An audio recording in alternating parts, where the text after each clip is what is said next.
You are now listening to the Someone's Favorite Productions podcast network. Hello and welcome to Tumbleweeds and TV Cowboys. My name is Hunter. In this podcast, I'll be joined by a different guest each week to discuss a classic Western movie or TV show. I've been a fan of classic Westerns for as long as I can remember, and in recent years, they've become very nostalgic for me. I love the aesthetic, the tropes, and I love seeing different filmmakers' takes on them. At their best, they're incredibly entertaining, rewatchable, and some of my all-time favorite movies are Westerns. We'll mostly focus on Western movies made in Hollywood, but we'll also be covering spaghetti Westerns, and one thing I'm very excited to get into are Western TV shows. I've got some amazing guests coming on the show, film professors, historians, and podcasters. And Tumbleweeds and TV Cowboys is part of the Someone's Favorite Productions podcast network, and many guests on the show will be from other shows on the network. Thanks for listening.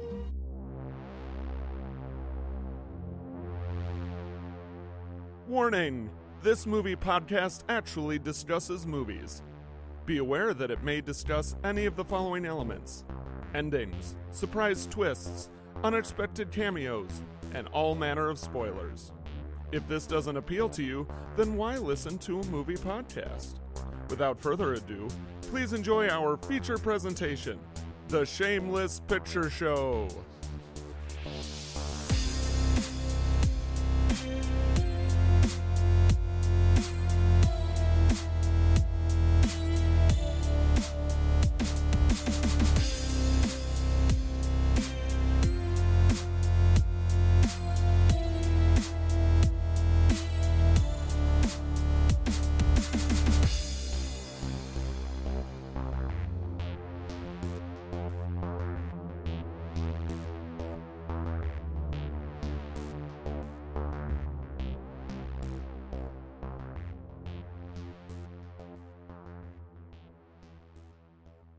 Hello and welcome to another episode of The Shameless Picture Show. I am your host, Michael Viers, and tonight I'm being joined by a man who at some point in his life turned to someone, a father, a brother, a god, and asked, "Why am I here?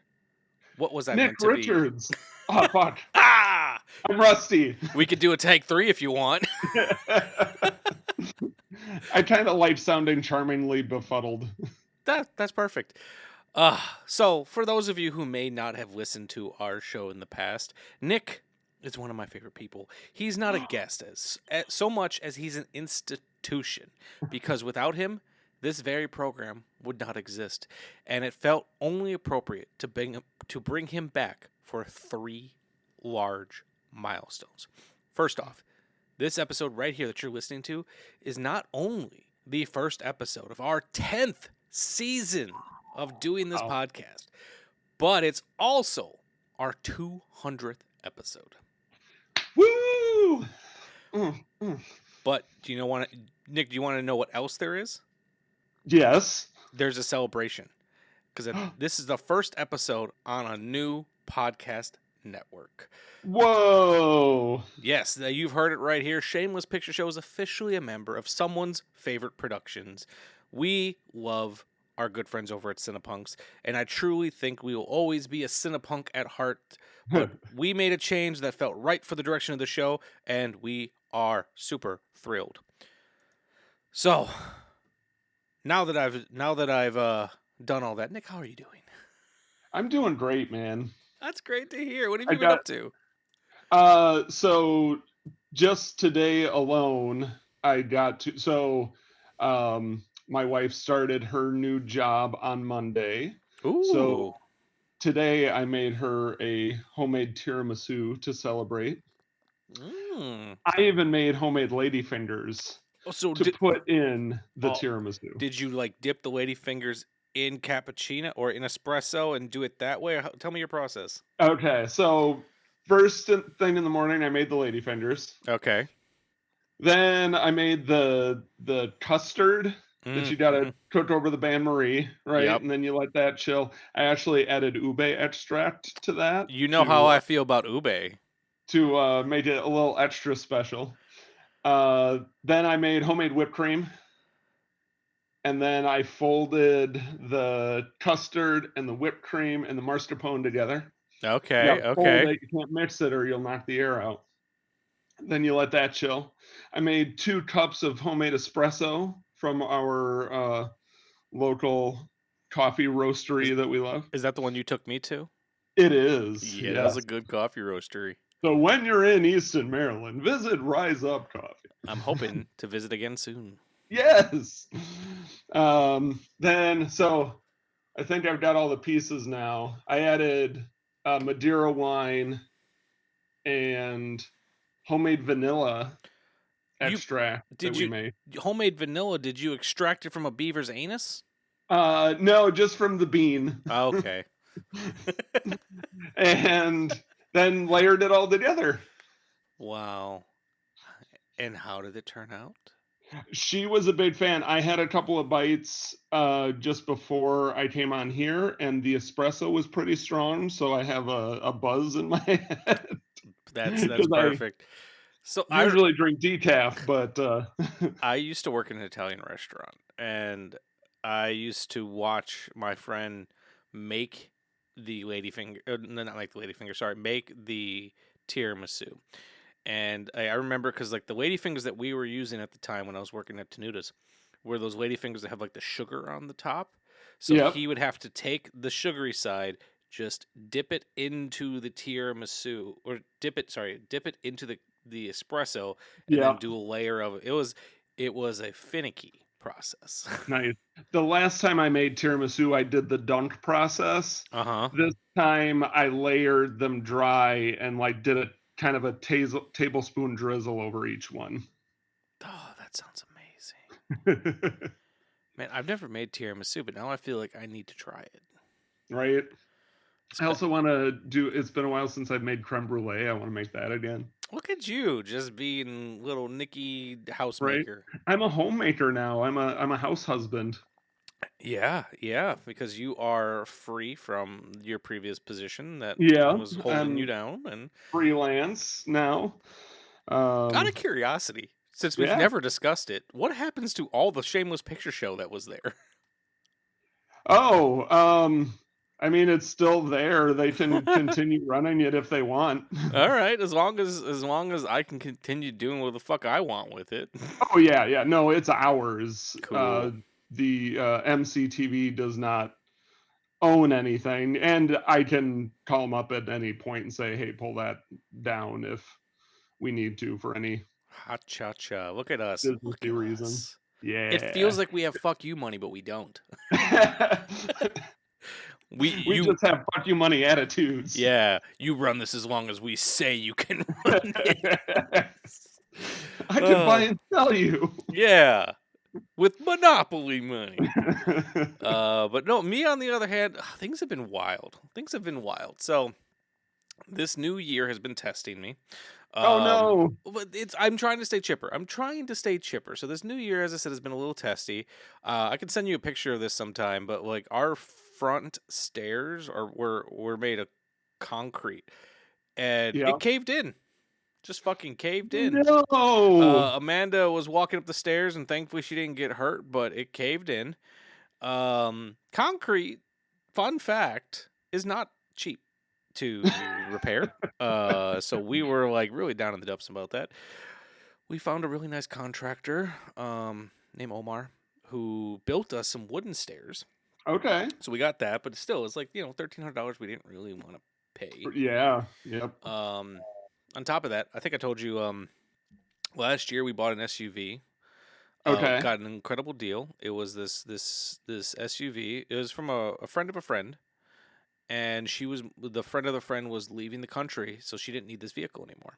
Okay. So she was selling it. It was like it had less than 150,000 miles. 2008 Ford Escape, no rust, really good condition. $3,000. Nice. Purchased that. I'm sensing a butt. But then all the issues came out. And great, I'm not blaming the person who sold it to us. Like, these are just issues that come up that you don't know, that you don't expect to come up. All these issues came up. We've probably sunk at least close to the amount that we paid for the car into it. We're still paying off about $1,000 from Firestone. And then the transmission died. No, not the trans. Oh, God, that's... And I was talking to the guy from the transmission place, and he flat out told me, he's like, if you want my honest opinion, if I was in your shoes, it's not worth fixing.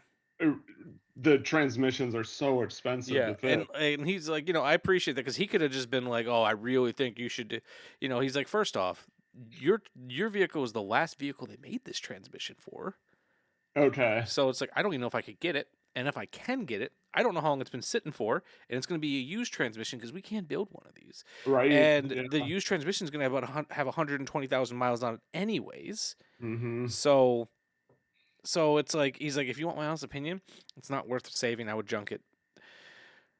And we That's truly did not want to have another car payment because the only right. reason we don't have the car payment from our previous car is because it got stolen and trashed, and insurance paid enough that we could pay off the car loan.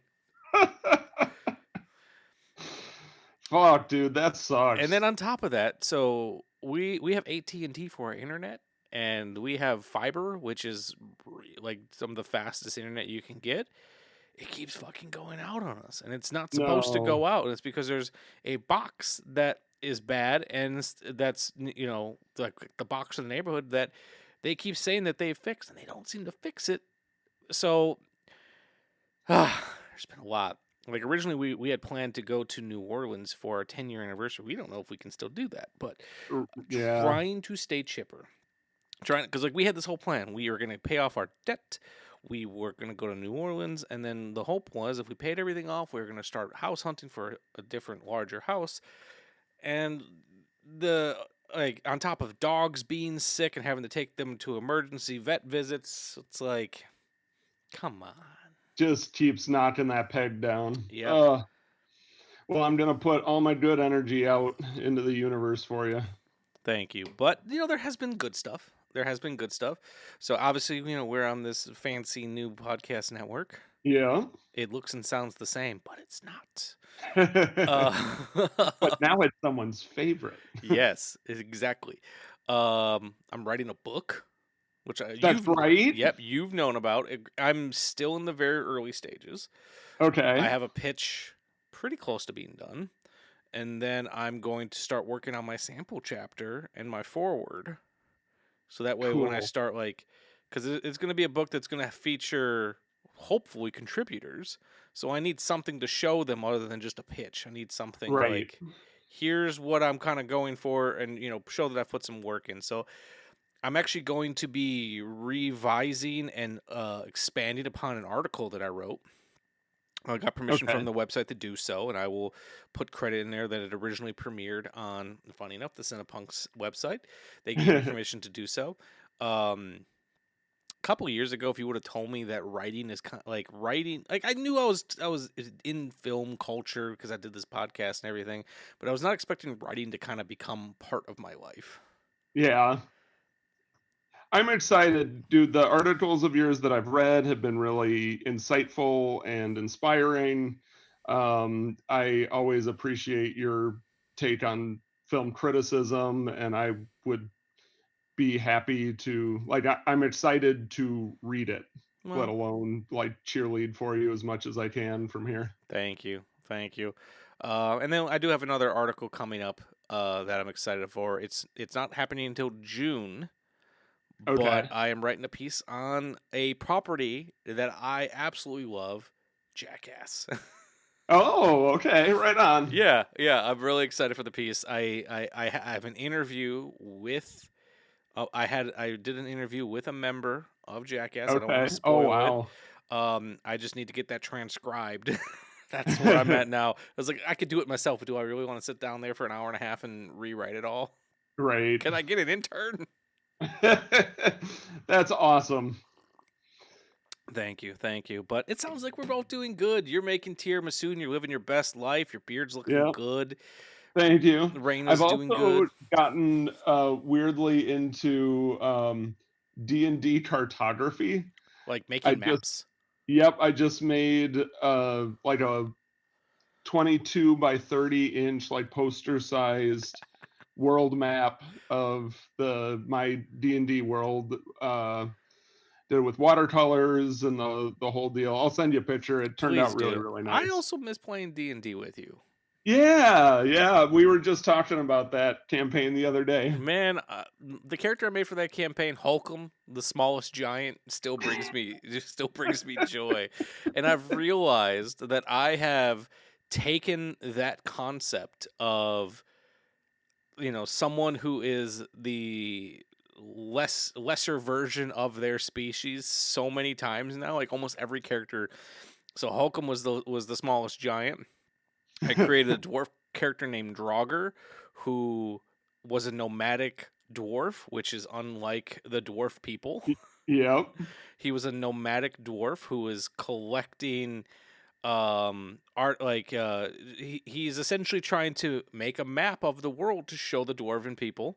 Nice. I have a bard character who has no musical background. Well, he has a musical background, but he's a rich kid who wanted to see if he can survive on his own, and the party exists to keep him alive. Nice. And then I also now have a character who is essentially a giant walking Highland cow who comes from an island of other giant walking cows. So when he comes to, and he's never left his island, so when he leaves his island, he doesn't realize how big he is. Right. So he's a literal bull in the china shop. Fantastic. Yeah. Love it. I always like kind of creating these ironic characters. All right. Nick, was there anything you wanted to talk about before we move on to the topic at hand? I could sit and talk to you forever, but honestly, I'm kind of excited to talk about I've got a lot of film thoughts. for the day. I've got a lot of thoughts. So, on today's episode, we are going back to our roots. In the very first episode of this show, I was a baby Trekker, and I had seen practically nothing from the Star Trek universe. Well, okay, that's a bit of a lie. I'd seen the J.J. Abrams films, at least the first two. And then weirdly enough, even though I could not get into the Star Trek television show as a kid, I had seen almost all the Next Generation movies. I don't know why. But for sake of argument, I hadn't seen much. Nick has been my shepherd through this journey, and our first episode was dedicated to watching 3 iconic episodes of Star Trek The Next Generation. While I've not even seen close to all of Star Trek that's out there, 200 episodes later, I am a much bigger fan, and I'm working my way through the entire franchise of TV shows and movies. And we both realized something. There's a big piece of Trek history on both of our respective shame lists. Star Trek, the motion picture. The year is 2273, and we're roughly 3 years removed from the USS Enterprise's original 5-year mission through space. Captain James T. Kirk has been promoted to Admiral James T. Kirk and lives a cushy life behind a desk. Despite this, he misses the wilds of space, and he misses the iconic captain's chair. A massive cloud of energy is moving through space and has destroyed 3 Klingon ships, and this cloud is heading straight towards Earth. There is only one ship that is close enough to intercept the cloud before it arrives to Earth, a brand new, redesigned USS Enterprise. There's a new captain at the helm, though, the young Captain Willard Deckard, but Starfleet feels that a more seasoned captain would be best suited for the role. Admiral Kirk takes over the captain's chair. There's tension. Kirk hasn't captained a ship in so long, and Deckard knows this remodeled Enterprise much better than Kirk. Kirk must reunite the old crew along with some new faces and do what they do best to save Earth from this mysterious, powerful cloud of energy. Star Trek the Motion Picture had one of the most famously tortured developments of any major studio film. What began as a vague discussions of a feature in the late 1960s evolved into years of false starts, abandoned scripts, and shifting studio priorities, with Gene Roddenberry and Paramount Pictures cycling through high-profile writers, directors, and concepts that never quite clicked. The project was repeatedly canceled, revived, and reimagined, and at one point, it became a new television series that was going to be called Star Trek Phase 2. But before being abruptly scrapped just weeks before production in favor of a movie once again. When filming finally began, it did so without a finished script, forcing constant rewrites, reshoots, and a third act that was still being figured out while cameras were rolling. Post-production proved just as chaotic, with special effects work falling badly behind schedule, an entire effects company being fired, and Douglas Trumbull, best known for his work on 2001: A Space Odyssey, being brought in late to race against an immovable Christmas release date. By the time the film reached theaters, it had ballooned into one of the most expensive movies ever made, less the result of a single bad decision and more of a decade of indecision, ambition, and sheer desperation to finally bring Star Trek back. But despite all of that, Star Trek the Motion Picture was far from a failure. When it opened in December of 1979, it shattered box office records, earning nearly $12 million in its opening weekend and eventually grossed around $139 million worldwide, making it the highest grossing Star Trek film when adjusted for inflation. Critical reaction at the time was mixed, with many reviewers praising the film's ambition, visual effects, and Jerry Goldsmith's iconic score, while criticizing its slow, contemplative pacing. Over time, however, the film was undergoing a reevaluation, particularly with the release of Robert Wise's Director's Edition, which restored scenes that had never been finished or seen properly in 1979, and completed visual effects that were rushed for the original release. More importantly, the film proved that Star Trek could survive beyond television, relaunching the franchise as a viable theatrical property and directly paving the way for the Wrath of Khan that eventually followed. Flawed or not, the motion picture didn't just bring Star Trek back, it made its future possible. The film stars William Shatner, Leonard Nimoy, DeForest Kelley, James Doohan, Walter Koenig, Nichelle Nichols, and George Takei, and adds new faces Persis Khambatta and Stephen Collins as Elia and Captain Decker. It also features cinematography by Richard H. Klein, music by Jerry Goldsmith, and a script by Harold Livingston, with contributions by Alan Dean Foster and Gene Roddenberry himself. From 1979, directed by Robert Wise, this is Star Trek, the motion picture.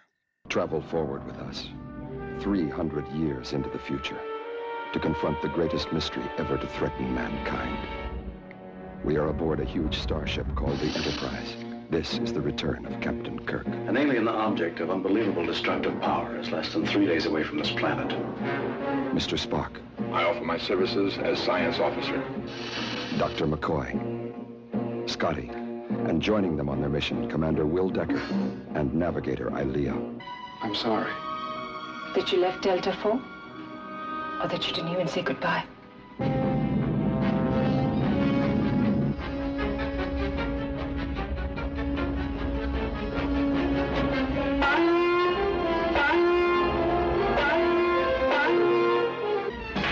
Get us back in impulse power. Full reverse. Wormhole distortion has overloaded the main power systems. The lane deck, laser order. Fire torpedoes.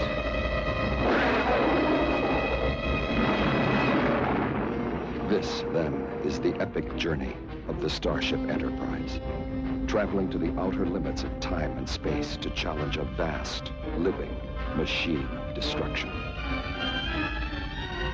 The human adventure is just beginning.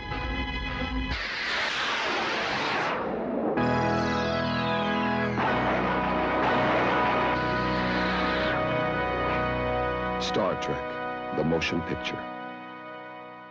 Holy shit, that was a lot.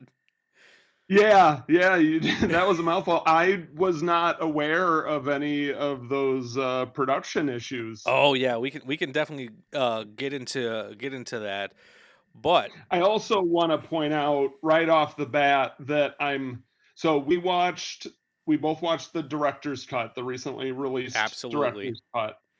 And so I want to highlight that all of my comments are based on that, because yes. I'm actually very curious to go back and watch. Me too. The original, especially after the story you just told about the production issues. Yes, I originally had intended to try to fit it in, but it's 2 hours and change. Yep. I couldn't fit it all in, but I figured we have this general rule that unless further discussed, that we try to watch the director's preferred version of a film that we discuss on here. So like when we did Apocalypse Now, we watched the final cut, which was Coppola's preferred version, and it only felt fitting that Robert Wise, he has said that, well, I guess I should say people who were close to Robert Wise said he was proud of pretty much everything in his career except for one film. And, Oh, and this wow. was a film I that must make he this could one. barely talk about, and honestly, just it put him through an emotional ringer. Um, so thankfully, so they've been working on this director's cut for a while. I feel like the first cut of it came out in 2021, or maybe it was no, it was 2001. Sorry, 2001, and it was kind of this weird thing. They're like they released the newly seen they did like a new restoration of Star Trek: The Motion Picture of the theatrical cut, and then the director's cut was just kind of featured on the disc in standard Oh, definition. weird. But now it's the other way around, where you buy the director's cut and they will feature the theatrical as like, here's this other version. Yeah, yep. So Nick, let me ask you, you're a big Star Trek fan. Yeah. I know you lean towards Next Generation. Yeah, so the original series, I've certainly seen my share of the episodes, Yeah. but it's far from a comprehensive understanding of the original series, with the exception of like Lower Decks, which I haven't fully dived into, and I haven't seen like the latest season of Yeah, I haven't the watched any of current one. I haven't watched Strange New any of World. Discovery, Strange New World, and I know they just Okay. started a new one, Starfleet Academy. Right, right. So with those very modern exceptions, the original series has been my kind of hole in my Star Trek knowledge. But as you mentioned in the beginning, I didn't really even think about the movies. I thought of them as more tangential to the TV series because there's so many of them. There's like 6 of them. Well, at least for the original series, there's like 6 of them. And they were still being made when Next Generation first came on the air. Right. It like just little things like I found overarching, and I know you were leading up to a question and I kind of took the reins, but No, please. This is what the show is. This is the good shit. Yeah. For the longest time, I think part of why I had a hard time getting into the original series is it felt kind of divorced from Next Generation. Like I didn't see how one led into the other. And as I was watching the motion picture, I'm like, this is it. This is the what bridge. Ties the two together. And then it like everything fell into place. Now I'm kind of motivated to go back and revisit the original series. It was the gateway that I needed to. I always appreciated the original series. I understand historically what it did in the world of media and sci-fi, and you can see all of the pulp comic book inspirations of it that are really fun. But because I started in Next Generation, it was hard for me to go back and fully understand it all.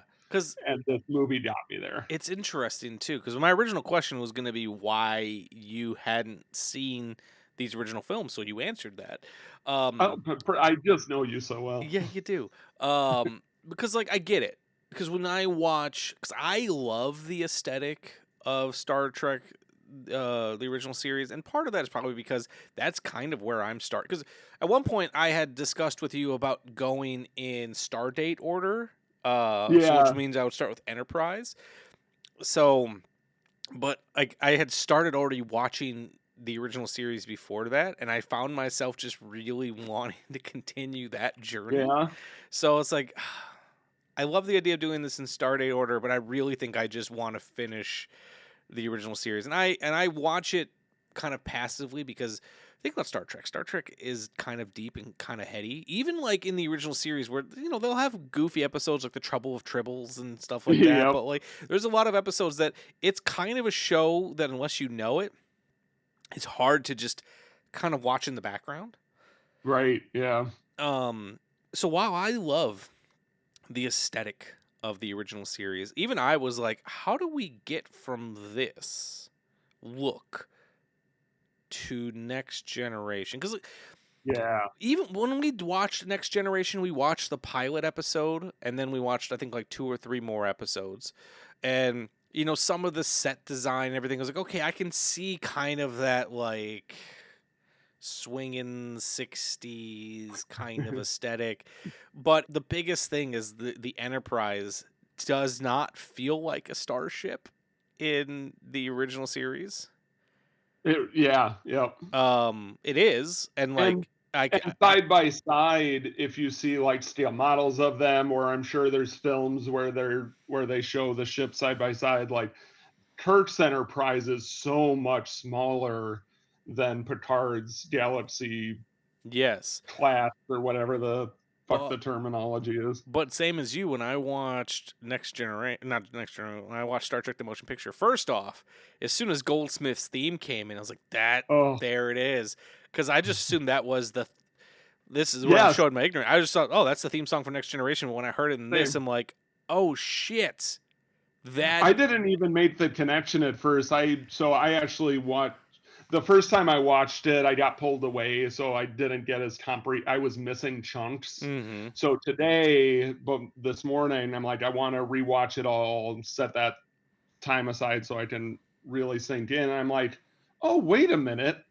This is and then I started like looking up dates to make sure that yeah, of course it's earlier than that, but just wanted to get it all straight. But like, it's like I can see how it took the aesthetic choices of Star Trek, the original series, which was also balling on a really tiny budget. Yeah. And how it kind of like got to Next Generation stylistically. It feels a lot to me like Doctor Who, the older series, how it was a quick turnaround, kind of like, here's the budget we have to work with, how can we make it look spacey as possible, to like the new Doctor Who, which you can kind of, in this analogy, equate to Next Generation, where they had the budget, they had the people who were passionate about the old but had a vision for the new, and really made something special out of it. Yeah, so it was definitely fun seeing it. Honestly, kind of felt like what I imagined how Gene Roddenberry saw Star Trek in his mind. Sure. And then he just finally had the resources to make it what he always wanted it to be. Yeah. And then, because like for all intents and purposes, and the Next Generation was kind of my starting point, even though I didn't watch it all. Like I watched it because of you, and that's what made me want to go back and see it all. But I'm just even noticing like some of the characterizations feel like things that they would explore further in Next Generation. Like the way that Spock is kind of presented reminds me of Data. And and there's other who's the character? I think Bones in this reminded me of Riker. Yes. So it's like I see some of that, and then but knowing that the script for Star Trek: The Motion Picture came from a never realized television show, I was like, well, how much of this was poached for Next Generation later on? Because this had changed hands so many times. I've been listening to a lot of interviews with people involved in this film, and Harold Livingston gets the screenwriter credit on Star Trek: The Motion Picture. And eventually I'll get to my actual question of what do you think of the movie, but I'm cooking here. Harold Livingston gets the credit. Sorry, yes, Harold Livingston gets the credit for being the sole screenwriter. And Harold Livingston is best known for his work on Star Trek. I believe he'd actually written on the television show as well. But a lot of the heavy lifting came from sorry, I'm clicking on multiple things, so I have the names. Alan Dean Foster, who has the story by credit. And he has pretty much talked about how him and Gene Roddenberry came up with a lot of this themselves. they'd pretty much just smoke a bunch of pot, and come up with ideas. And he said that he could have fought for arbitration with the Screenwriters Guild because he claims that he wrote about 99% of that script, him and Gene, but he didn't want to fight for it for whatever reason. Yeah. So I don't know. It's interesting little story about how it all came to be. Yeah. Anyways, I kind of went on a tangent there. That's what the show's all about. Yeah. Also, I got it. I just realized I got some of those details crossed. I am correct with Alan Dean Foster got the story by credit, but I got one detail wrong. I think it's John Pavel, who is the associate director on this. He's the one who would get stoned with Got it. Roddenberry and came up with a bunch of ideas. The other gentleman, Alan Dean Foster, he worked on Star Trek way back in the day. He kind of got his start writing novelizations for Star Wars. And then when the animated series for Star Trek was out, he would actually write novellas based on episodes from the animated series. So he was working on it behind the scenes in that way. But also kind of a big sci-fi writer. Sorry, didn't mean to cut you off. I also noticed that Isaac Asimov was a science consultant. Yeah. I saw that. I was like, wow, that's kind of cool. So, Nick, what do you think of Star Trek: The Motion Picture? I'm going to preface this with the thing that this podcast has taught me the most, and it's no secret, I say it just about every time I come back on the show, that what this podcast taught me is how much of our preconceived notions affects our experience with a film, especially the first time you see it. Absolutely.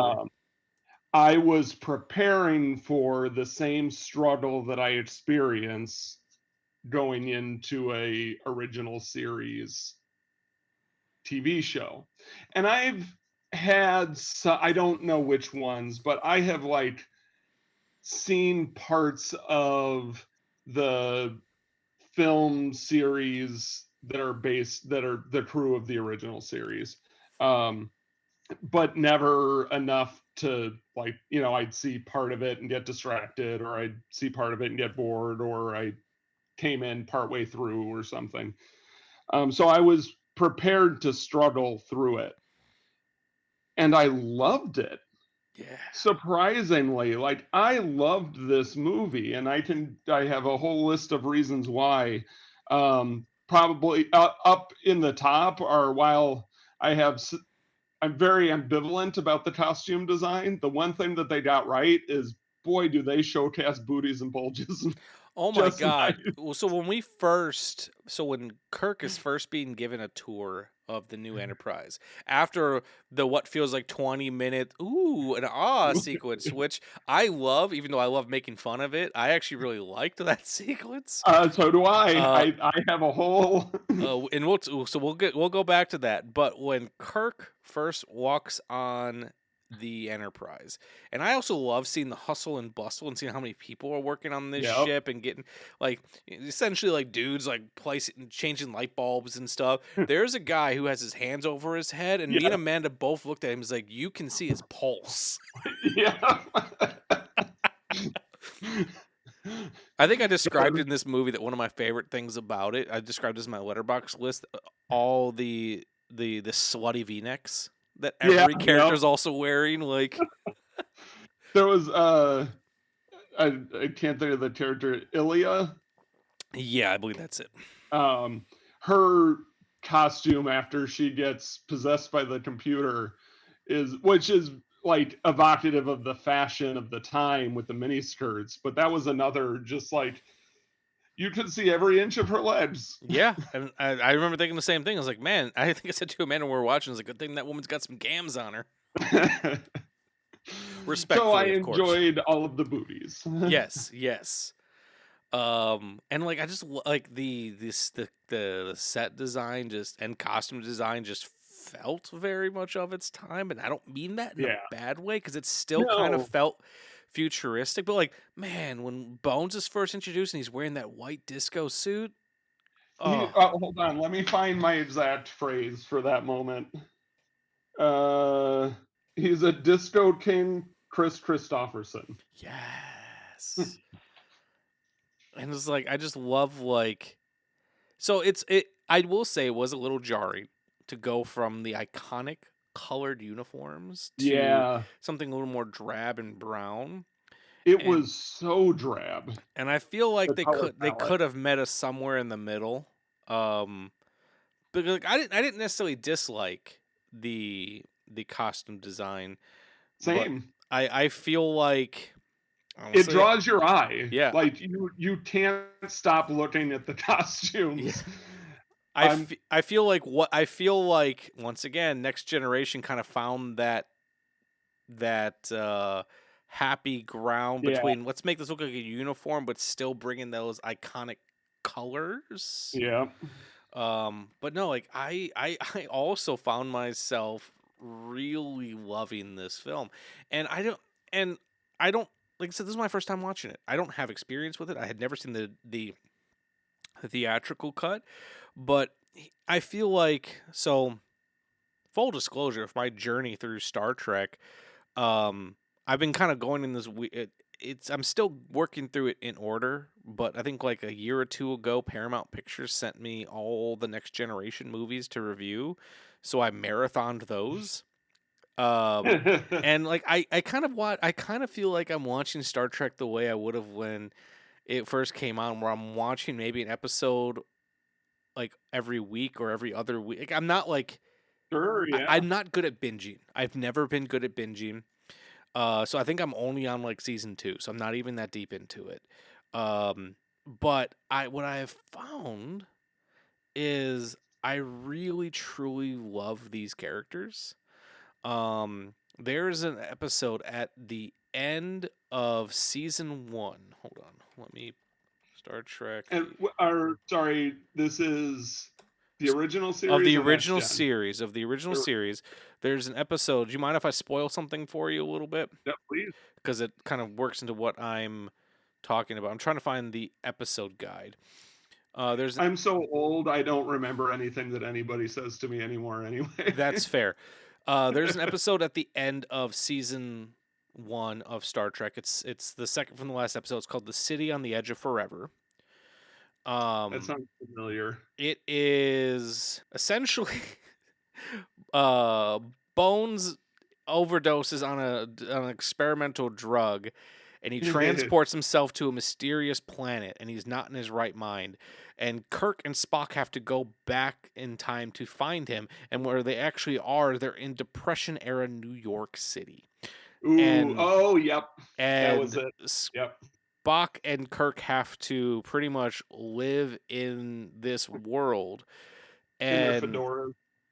Yep. And then essentially what happens is, I don't remember all the details, but Kirk falls in love with this woman, and you find out that she has to die for history to work out the way that it does. And it's a phenomenal little piece of writing. Even like I was going to say for the 60s, but even just in general, it's a phenomenal piece of writing, and it really made me understand these characters significantly better. It gave me a much better idea of the relationship between Spock and Kirk. Like when people talk about the relationship between Spock and Kirk, they talk about it in a very specific way, and I hadn't necessarily seen all of that. So even without having watched all of the original series, seeing that episode and then watching Star Trek: The Motion Picture, like it all made sense. That moment where Spock got back from his little joyride out to see the entity. Yep. And he like mind melds with it, and he understands it, and it's so quick, and they don't hamper on it. He's just trying to communicate how it's complete logic and no feelings, and he just grabs Kirk's hand and says he doesn't understand this. Yeah. And then they move on with the conversation. They both know exactly what they mean, and they move on. It's like this thing that you and I have, this relationship that we have, the very strong platonic connection that we have. Sure, They platonic. don't understand that. Or even just like platonic. even like when Spock first shows up in this movie, and Right? like Kirk is like, Spock. I can't really do William Shatner, and then I love that the entire time Spock's like, and like Will you sit down, Spock? that entire sequence killed me. But yeah, like I loved seeing, because like a lot of people online have complained that this movie is slow, it's boring, That was the critique that I saw too, and I like I don't know. I see what they're talking about. Yes, but it doesn't make me like. It's not an action. It's not the J.J. Abrams Star Trek. No, and like let's be real, Star Trek is slow. Yeah, right. Like it always has. Like there is some more Star Trek action is even like put that in quotations. There is some more actiony episodes or things where there's more going on, but like Star Trek is slow. It's contemplative. It's philosophical. It felt reverent to me. Yeah. No, exactly. Like you could see that we both mentioned it briefly, the sequence where they were approaching Enterprise and docking. There was so much admiration for the ship, the beauty of the ship, the emotional connection with the ship, that I loved every second of that sequence, even though that's not my Enterprise. You know, my Enterprise is the Enterprise D, but it made me fall in love with that Enterprise. Yeah. Because of the time that they took.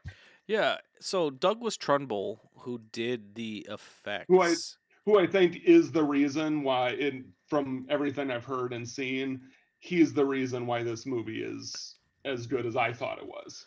No, absolutely, because like the company that was originally doing the effects was essentially dicking the studio around, and they're constantly talking about needing different computers, different software, all these other crazy things to get the effects done, and it would have been months, and they had to learn these programs and everything, and they pulled Robert Wise in and like, hey, let us show you what we've done, and they got like 30 seconds of stuff done. Like he nearly blew up on them, so they pulled in Douglas Trumbull, who, as I said, he created effects for 2001: A Space Odyssey. He did Close Encounters of a Third Kind. Like he worked on.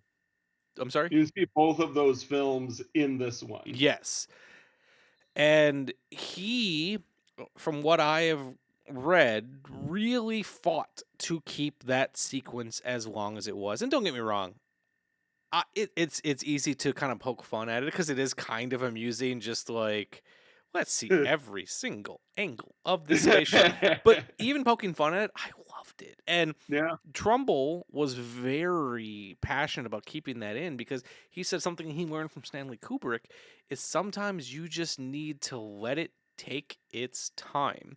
Mm-hmm. And it's something that I miss, because movies don't do that anymore. Some movies do, don't get me wrong, but it's I can guarantee if someone were to make a Star Trek movie now and be like, I want it, I jokingly say it's like 20 minutes, but it's probably like a good 3 to 5 minutes. Mm-hmm.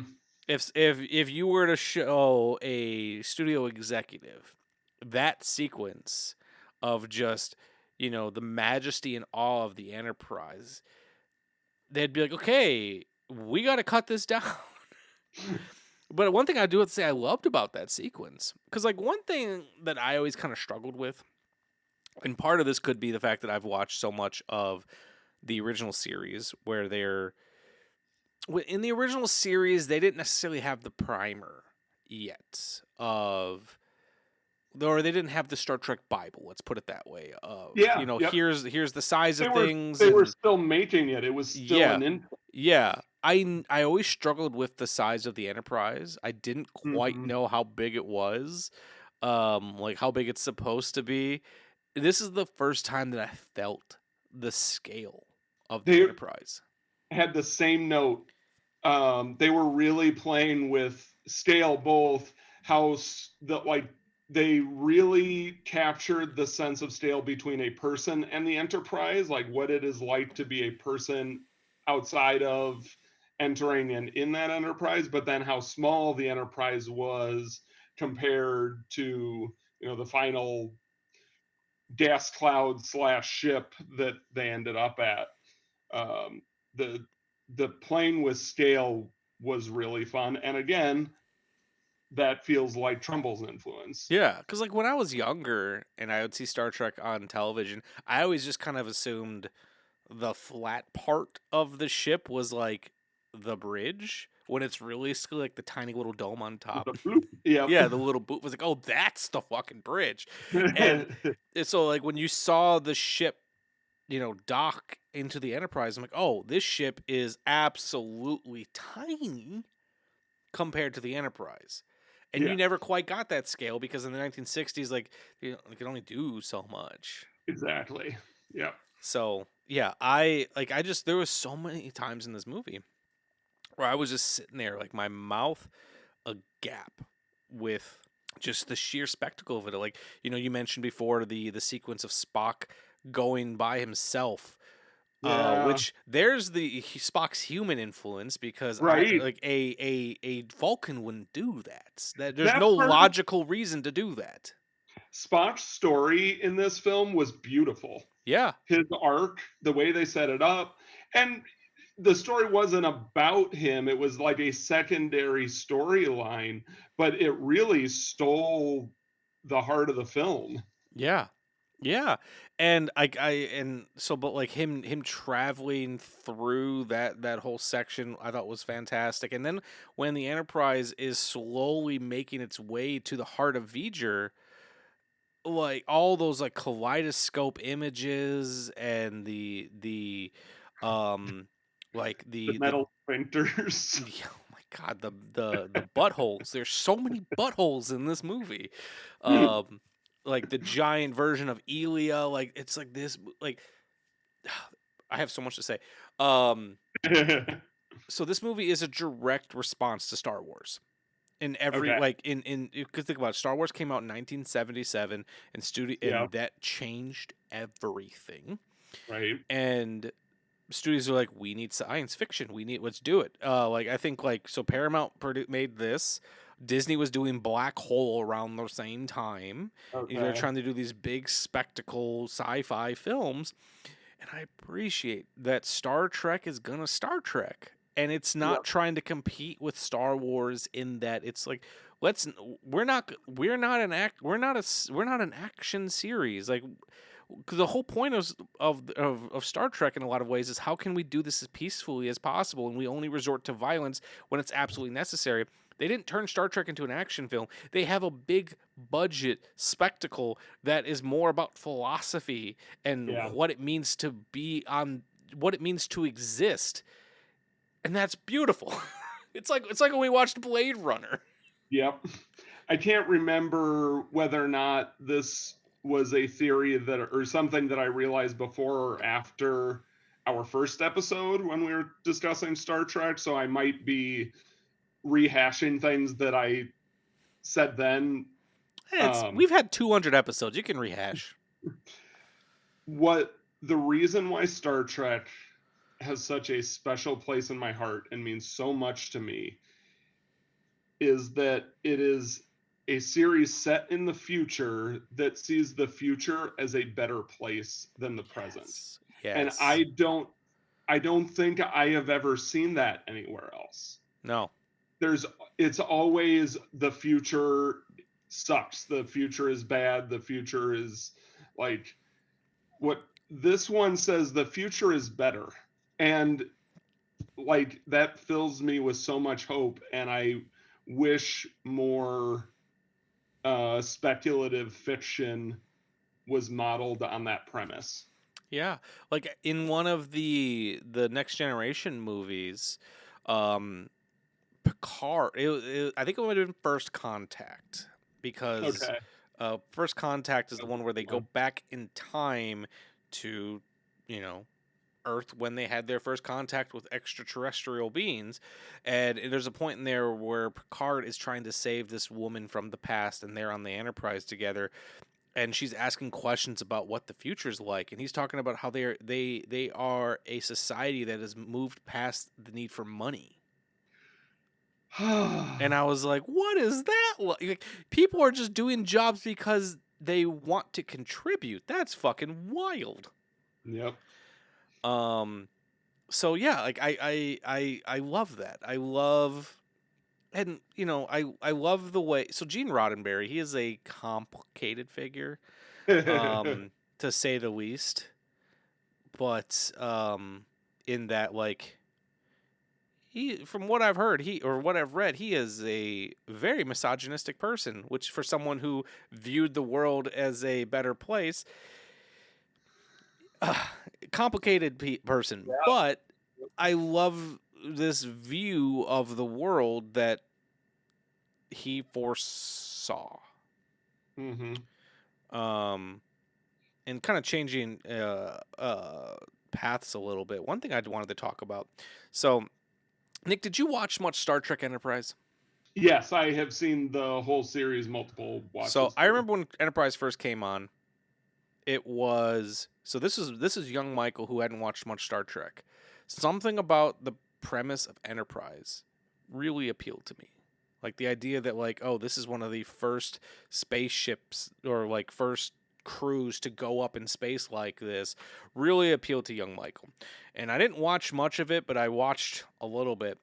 And one of the things that I've really found myself liking about Enterprise was them still figuring things out. And I always remembered that the captain of Enterprise, let's see, I don't remember the character's name, but the captain on that show was Archer, thank you.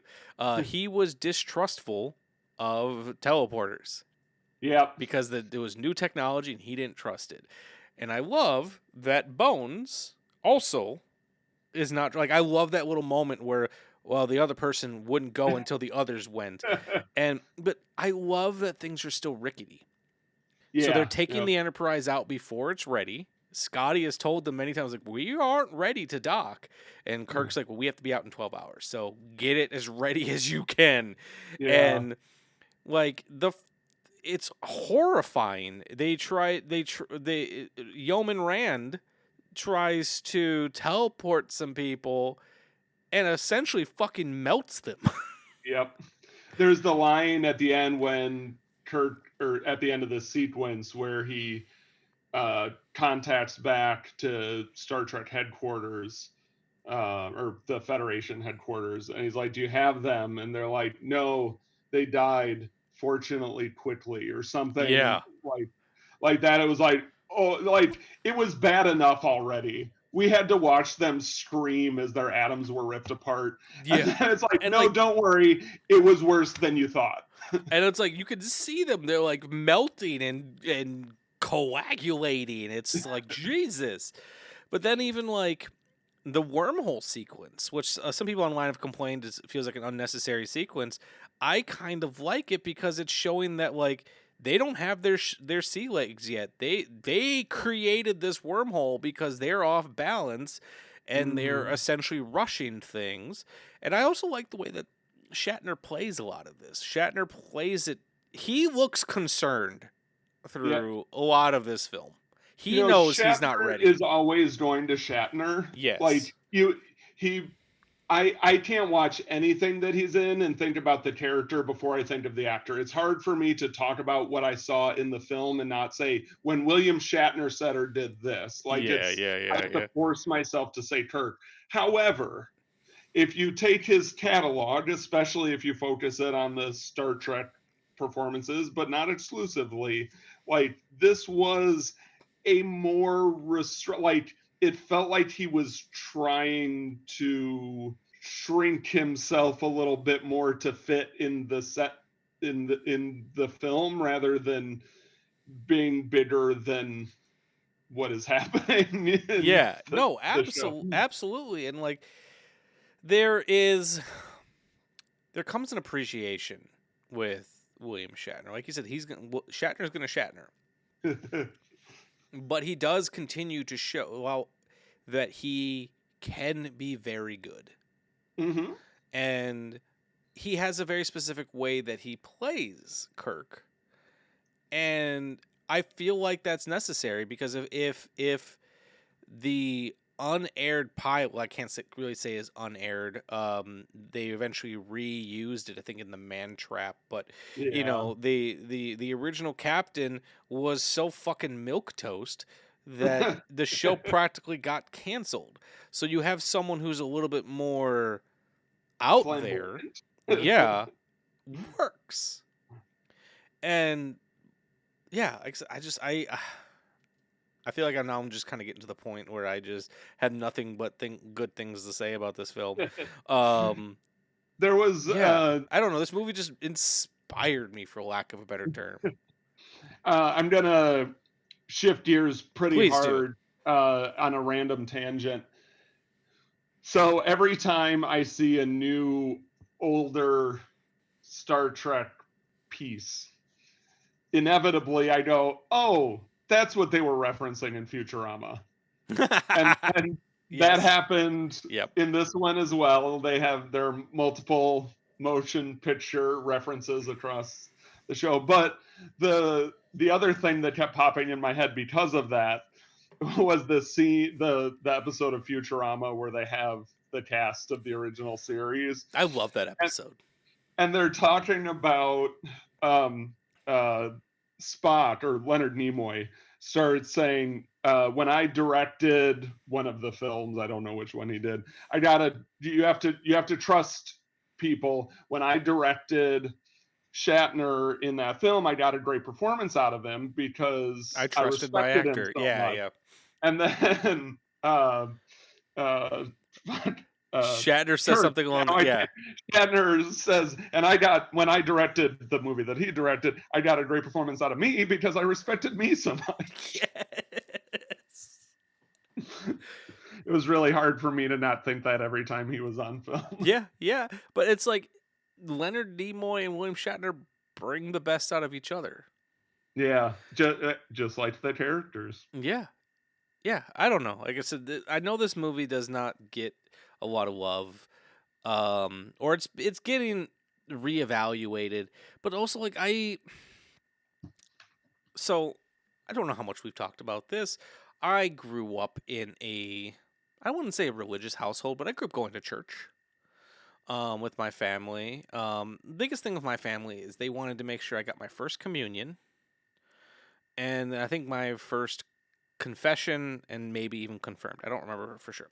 Okay.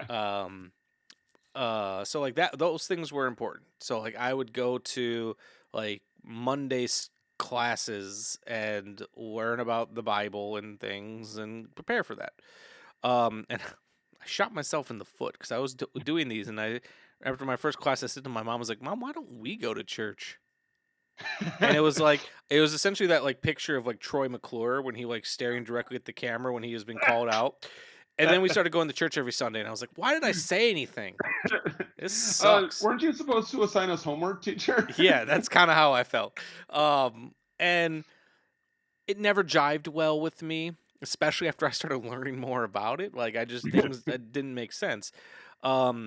So it's safe to say that I am an atheist. I don't believe in a higher power, but with that being said, I find the topic of faith and religion very interesting. All of this to say, Gene Roddenberry, who is also an atheist, felt the same way. And if you've seen enough Star Trek, you realize that this is the two themes that come up quite a bit are: is this a god, or is this a very powerful being? And what is a god? What is a god? And then the other one, a really powerful being. Yeah, and then the other one is, are robots controlling everything? And this movie kind of does both of those.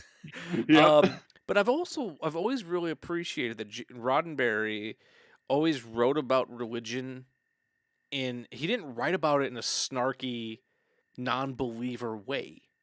He didn't write about it and it's like, well, I believe in science, and here's the scientific fact for why it's like, he always writes about it with some reverence, even if Mhm. he doesn't believe in it. And I found the philosophical side of this movie to be quite moving. Like I used it at the beginning as a joke, but that quote that apparently I don't think was in the theatrical cut from what I've read, where Spock says, at some point in a man's life, or at some point in people's life, you turn to someone, a father, a brother, a god, and ask, "Why am I here? What was I meant to be?" And just the way that he performs that line, just I felt was really moving. I think there is Star Trek as a whole, I think, is about and it's one of the direct themes of this film specifically, especially with Spock's storyline, is what else is out there? What are these bigger things that are out there? Yeah. And some people view that through the lens of religion, and some people view that through the lens of exploration, and some people view that through the lens of science. But I think the series speaks to that fundamental human part of us, and that again, this film tells that story very strongly of like what else is out there. Yeah. That's what. Damn it! It's so hard for me to not say Vagini from the Futurama reference. Viger. That's what Viger was doing. Yeah. It's really because like when it comes down to it, The that creator. yeah, They use the word the creator, like well but that's it was which that's is the interesting. that's the theory of Star Trek in general. Like the idea of the final frontier. It's the one part of the world that's not been full, or one part of the universe that's not been fully explored. And even with Starfleet having a strong population out in the stars, they don't know what everything is. Not everything has been seen. Not everything has been cartographied. Whatever the fucking Yeah. like. There's like it. It's not uncommon in every Star Trek series that I've seen for them to eventually encounter something like, we don't know what this is. We can use science to analyze it and get an idea of what it is, but it's something that we have no records of. I Something that I really enjoyed about Star Trek Discovery was because I tend to think about both exploring out of our world at bigger things and then the inner world of much smaller things as the same exploration, right? Like, what are the things that are uh, in orbit around the atoms, that are in orbit around the molecules that are in us, that are on a planet that's in orbit around, that it kind of mirrors both bigger and smaller, right? I don't know how well or poorly I described that, but I in get what Star you're Trek, saying. most of Star Trek is about exploring the unknown in the bigger world. Star Trek Discovery, with the spore drive, explores the unknown frontiers of our inner self, of the atomic level stuff that I really enjoyed that exploration. Yeah, That was clunky. I Just got where you're going. just edit that together to make me sound smart, Austin. Yeah, or just do what you gotta do, Austin. Work your magic. So one thing I will say that has been a positive of the, I can't even call it a positive because I was gonna do it anyways, but it made me just really excited to continue watching Star Trek. I've not seen any of these Star Trek movies of the original series. I know Wrath of Khan, like, by its reputation. God, that's all I know. But I have not actually seen the movie. Like, I've seen the episode that where Khan first is in the show. Yep. So I'm just excited to continue on with this. Because what I'm realizing is this type of science fiction really appeals to me. I love starships. I love the idea of seeing the unknown. Like, I think Gene Roddenberry might have even said this, that he always kind of saw Star Trek as being a Western in space, and not in the way that Star Wars tries to do is a space Western. He's like, he views the Enterprise as a wagon train setting out to the new world. Yeah. It Just also in space. feels very Navy inspired. Yeah, like in a way that a lot of space sci-fi shows don't. Yeah, I think J.J. Abrams described it like this, and I think he meant it as a negative, but I actually find it kind of appealing. He said watching Star Trek is like watching deep sea combat, where it's just, and I was like, you say that like a negative thing, but I kind of like it, sir. Don't threaten me with a good time. Yeah. And yeah, so I really enjoyed this movie, and Amanda did as well. And Amanda's not watched as much Star Trek as me, but she watched all those Next Generation movies with me and had a great time. And we're at the point where, since they do have all these new shows, and I was like, I don't want to wait until I get to those shows to watch them. I just need to like break my own rule of watching things in order.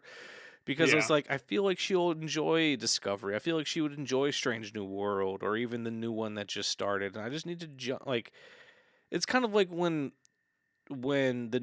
Disney started doing Doctor Who, and it's like Amanda had seen maybe like bits and pieces of Doctor Who before that, but it was like, we just got to jump in.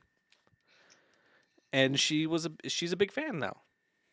Where you jump in, like, it determines your experience with it. And that, like, I love that my entryway into Star Trek was Next Generation. My entry into Doctor Who was David Tennant.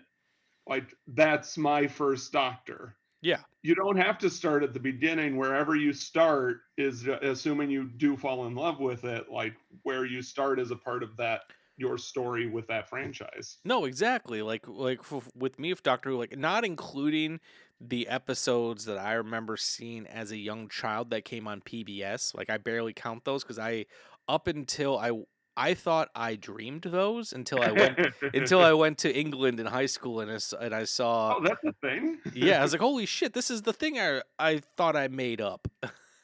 But like when BBC America was starting to become a thing, and they started showing Doctor Who over here more, I had jumped in at the very end of Tenet. Like, I think he was officially done, and they were like prepping for the new guy coming in, so they're showing like some of his big episodes, and like, I really liked that stuff. But for all intents and purposes, Matt Smith was my first Doctor, where I watched it from the beginning. So like, he's my dude. It's a great arc. I actually we're getting back into physical media. Yeah, you are. And we picked up, that was one of the things I'm like, I need the seasons of Doctor Who, and so we got the first one, and we started with Matt Smith. Oh, I was at Walmart, and they had like all of them up until, I don't remember the first female Doctor's name at the moment, but they had pretty much everything. Jodie Whittaker. Jodie Whittaker. Thank you. They had everything up until her in like a box set at Walmart, all on DVD. It was like $40, and I was like, well, now I have like, and I want to go back and get like the old stuff as well. But yeah, like, I'm just like, another goal of mine is like, I'm not close to watching them yet, but like, I want to own all of Star Trek. I want all of those series. Like, someone we have a Slack channel at work that's all dedicated to like, people can sell shit on there, and someone was selling 2 seasons of Enterprise and the animated series. Ooh. And they're like, oh, I'll give you all 3 for $10. I'm like, sold. Sweet. Say less. Yep. And like, I'm also torn too, because like, so I have all of Star Trek the original series on the remastered Blu-rays, and they look stunning. But then like, I just recently got my movie room set up, and I have a tube TV in there with a DVD VCR combo. Nice. And I was saying to Amanda today, like, I actually want to go watch Brady Bunch in there, because that's how I watched it as a kid. But then I was like, do I want to get Star Trek on DVD just so I can watch it in there?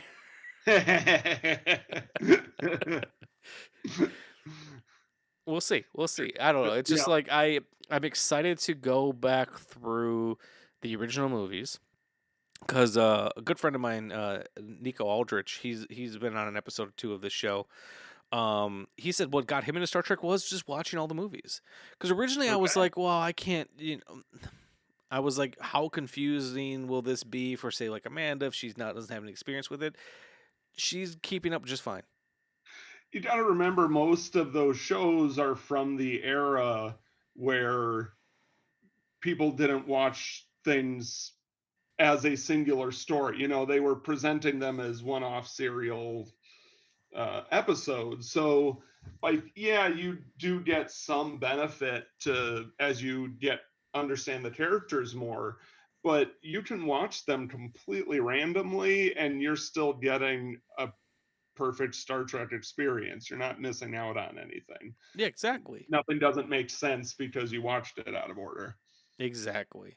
So, I guess what I would say for anyone listening here who has chosen to listen to this episode before watching Star Trek in the motion picture is I would say if you've heard the commentary about why this movie's not good, just go in and give it a shot. Like I think ultimately for me, for all the people that says that they don't like this movie, to me this felt like a 2-hour episode of the original series with effects from 2001: A Space Odyssey. And what science fiction fan wouldn't want to watch that?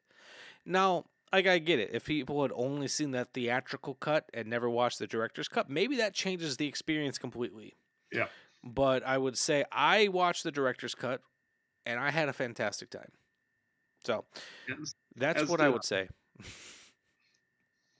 Nick, do you have any other notes you want to go through before we start wrapping up? Let's see. Let's pull out the.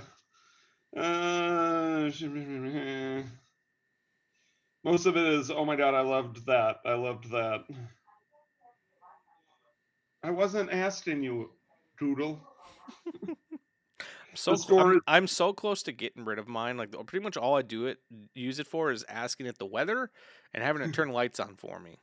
The only one I have left is the one that I use as the Bluetooth speaker for my record player, and that's just a matter of replacing it with a non-smart Bluetooth speaker. Well, and then I guess we use the one up in the bedroom just so we can have white noise at night. Okay. It plays like sound of thunderstorms for us. Nice. Yeah. Yeah, we did that for a long time. We talked about Bones' sexy beard and 70s medallion. Yep.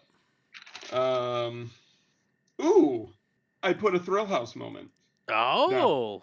Now, even though I was kind of on board very early on, but there was a moment that stood out to me, and it kind of surprised me because I've always appreciated the character of Spock, but I never really connected with him very strongly. But my Thrill House moment this time was Spock's arrival.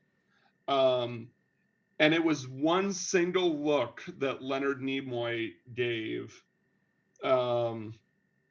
as everybody was so excited to see him, and he was just kind of standing there he was just coming off of that experience on Vulcan where he was basically told he was too human to be a great Vulcan.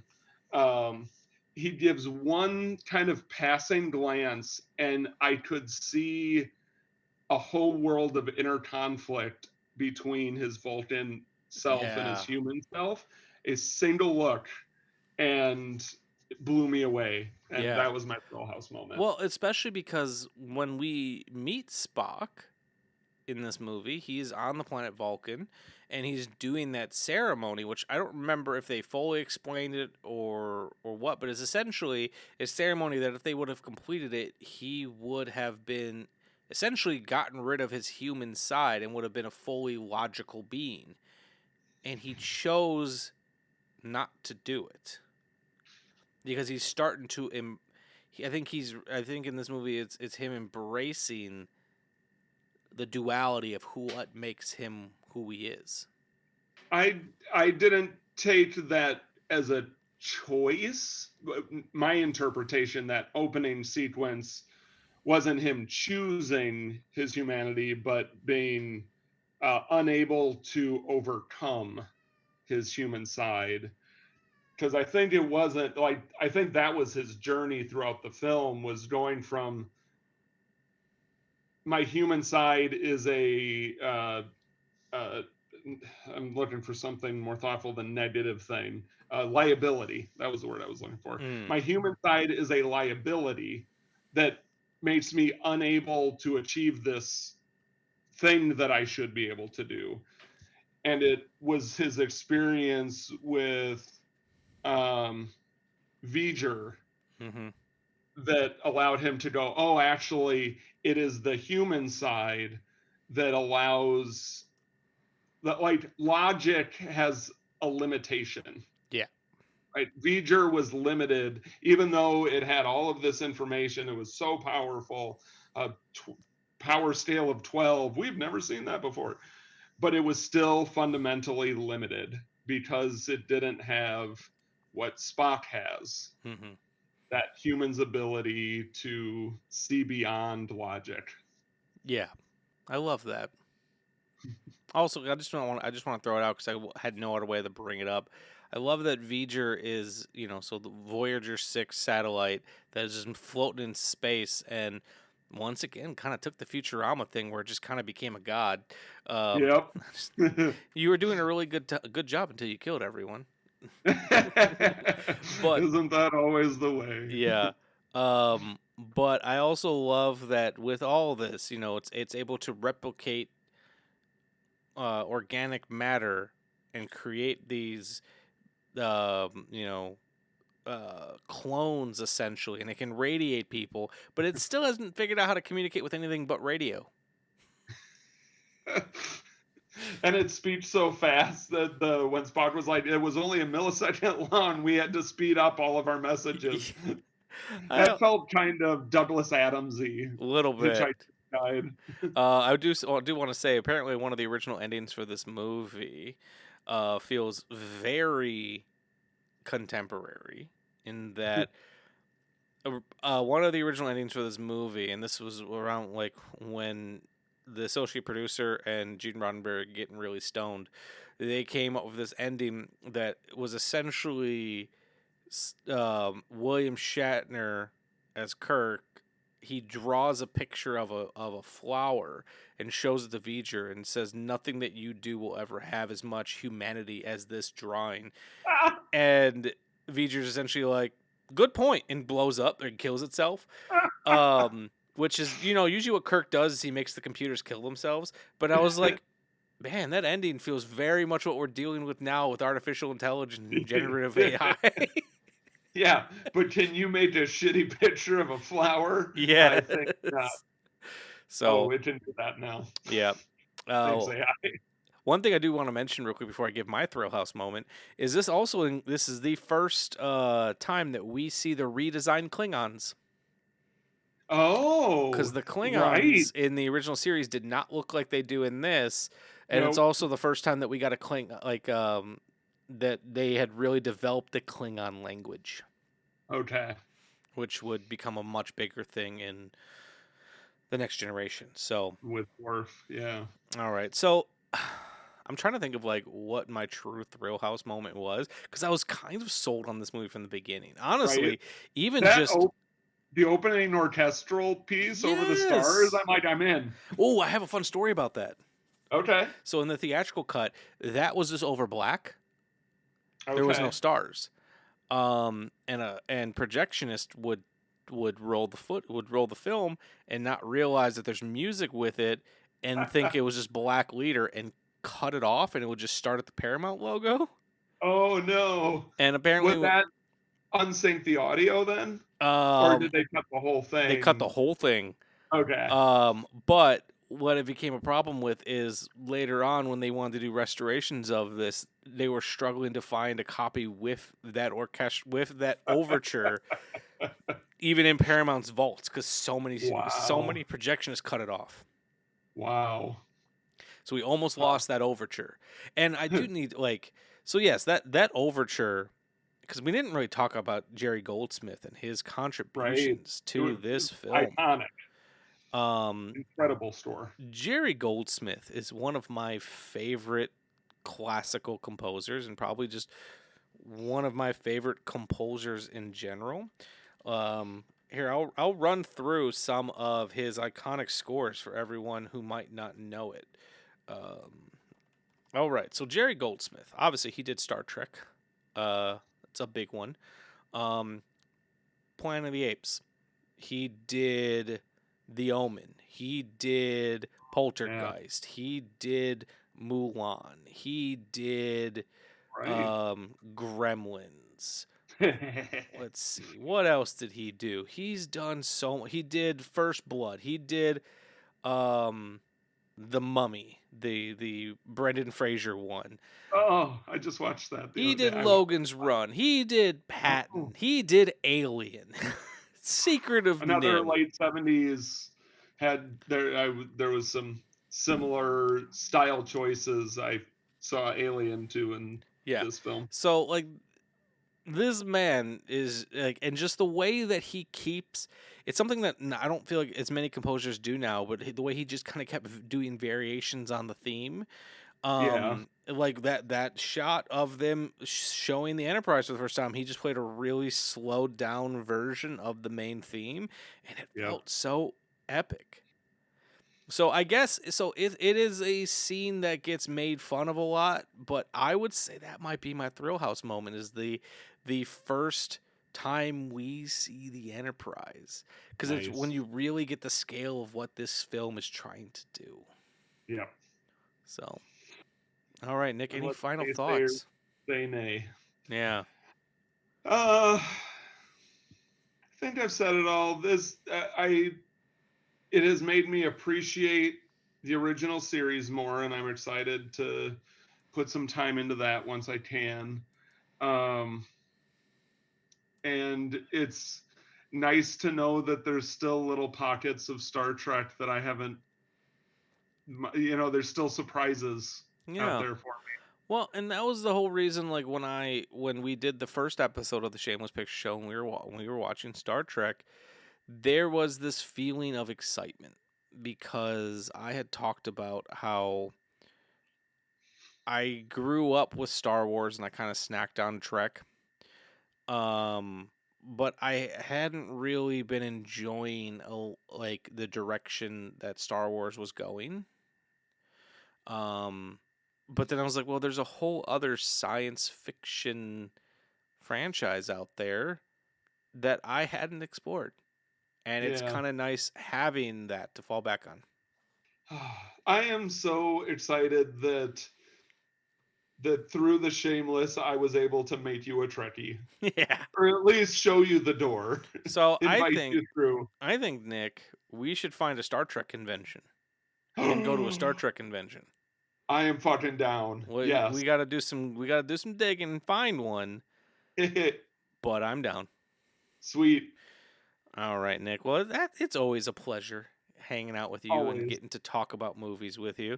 And I was so excited to celebrate our 200th together. 200th episode. It's fantastic. And then I just want to give the listeners a little bit of a rundown of some of the episodes we've got coming up. So the very next episode, I'm going to be doing an episode on Godzilla -1, and we'll have our guest is Ryan Verrill, who runs Someone's Favorite Productions. Ooh. He's gonna come on. He's also helping me with this book that I've been talking about. And he runs the Physical Media Advocate, the magazine I've been writing for. He is essentially a big part of my life now, and he's never seen Godzilla -1, so he's gonna come on. We're gonna talk about that. Episode after that, I have our editor, Austin Proctor, coming on, and we're doing the Hudsucker Proxy. Awesome. We actually already recorded that because Austin came and visited me here in Milwaukee, and we recorded it while he was here. Oh, cool. And then after that, I have Millie DeCherico coming on to talk about Clueless. So it's going to be a fun couple episodes. Fuck yeah. But at this point, everyone who's listening to actually, I can't say that because some of you might be new listeners. So what I will say is, if you guys like what we're doing, hit that subscribe button, and so you can get our new episode every time it comes out. We do have a Patreon that I'm gonna actually make sure gets updated this year. If you search Shameless Picture Show /Patreon, I'm sure you'll be able to find it. Or Patreon /Shameless Picture Show. Got that backwards. Also on Letterboxd. Yep, you can find me on Letterboxd at Viers102008. I'm also on social media. You can either search us by Shameless Picture Show or Michael_Viers. I'm pretty much everywhere. Nick, on the other hand, is nowhere. So if you want to reach out to Nick, reach out to me. I have been letterboxing again recently. All right, so you can leave comments. If Nick writes a review on anything, you can leave comments. But we appreciate everyone who's been hanging out with us for the last 10 years. And if you're a new listener, welcome. We're happy to have you. And make sure you check us out next time. Shame Place, Shameless Picture Show. The Shameless Picture Show is a proud member of Someone's Favorite Productions podcast network. The show is recorded in Milwaukee, Wisconsin, and is hosted and produced by Michael Viers. The show was created by Nicholas Richards and Michael Viers, and the show is edited by Austin Proctor of the Frightmares podcast. Amanda Viers is the show's graphic designer and a big help behind the scenes. Our theme music was written specifically for us by Austin Proctor, with narration by yours truly, Nick Richards. The end credit music you're currently enjoying was generously provided to us by the band 10 Speed. An extra special thank you to all of our Patreon supporters and our generous sponsors. We are on Apple Podcasts, Spotify, Amazon Music, Audible, and iHeartRadio. For more information, be sure to check out someone'sfavoriteproductions.com.